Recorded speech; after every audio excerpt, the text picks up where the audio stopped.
ಸರ್ಕಾರದ ಯೋಜನೆಗಳು ತಾಯಿ ಮತ್ತು ಮಕ್ಕಳ ಅಭಿವೃದ್ಧಿಗೆ ಹಾಗೂ ಅತ್ಯುತ್ತಮ ಆರೋಗ್ಯಕ್ಕೆ ಸಾಕ್ಷಿಯಾಗಿವೆ.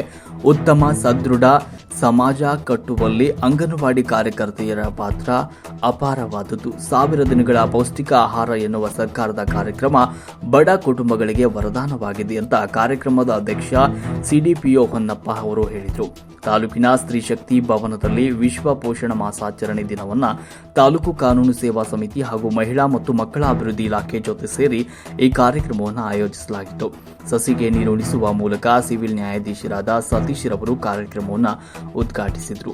ಹಾಗೂ ಅಪರ್ಣಾ ಸಿವಿಲ್ ನ್ಯಾಯಾಧೀಶರು ಸೇರಿದಂತೆ ಆರೋಗ್ಯ ಇಲಾಖೆ ಅಧಿಕಾರಿಗಳು, ಆಶಾ ಕಾರ್ಯಕರ್ತೆಯರು, ಅಂಗನವಾಡಿ ಕಾರ್ಯಕರ್ತೆಯರು ಸೇರಿ ಗರ್ಭಿಣಿ ಸ್ತ್ರೀಯರಿಗೆ ಸೀಮಂತ ಕಾರ್ಯಕ್ರಮವನ್ನು ಕೂಡ ನೆರವೇರಿಸಿಕೊಟ್ಟರು. ವರದಿ ಶ್ರೀರಂಗ.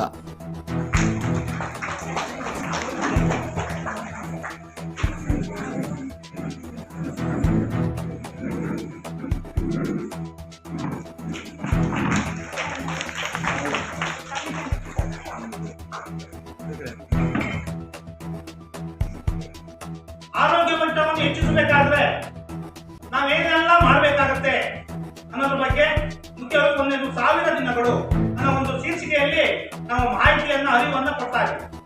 1000 ದಿನಗಳು ಅಂದ್ರೆ ಒಬ್ಬ ಗರ್ಭಿಣಿ ಗರ್ಭಧಾರಣೆಯಾದ ದಿನದಿಂದ ಹಿಡಿದು ಮಗು ಜನನವಾಗಿ ಮಗುವಿಗೆ 2 ವರ್ಷ ಆಗುವವರೆಗೆ ನಾವು ಏನೆಲ್ಲ ಕ್ರಮಗಳನ್ನು ಕೈಗೊಳ್ಳಬೇಕು.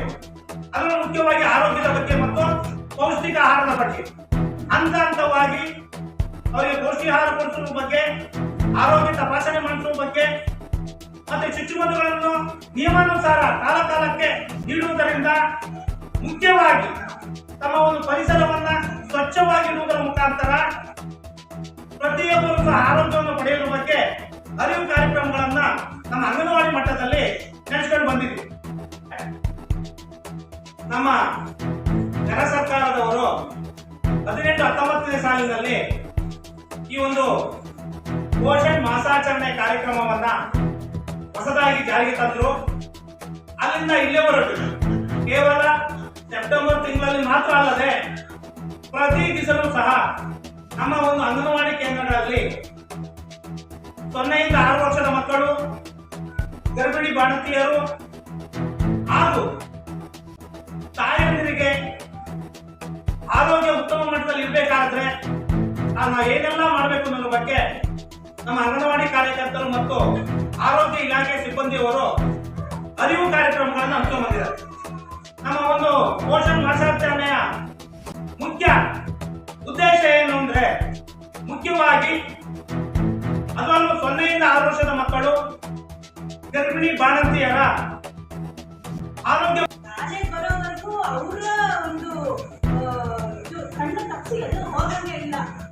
ಸೆನ್ಸಸ್ ಇಂದ ಎಲ್ಲರೂ ಅವರು ಕೆಲಸ ಮಾಡ್ತಿದ್ದಾರೆ. Ground level ground level grass level ಅವರು ಕೆಲಸ ಮಾಡ್ತಿದ್ದಾರೆ.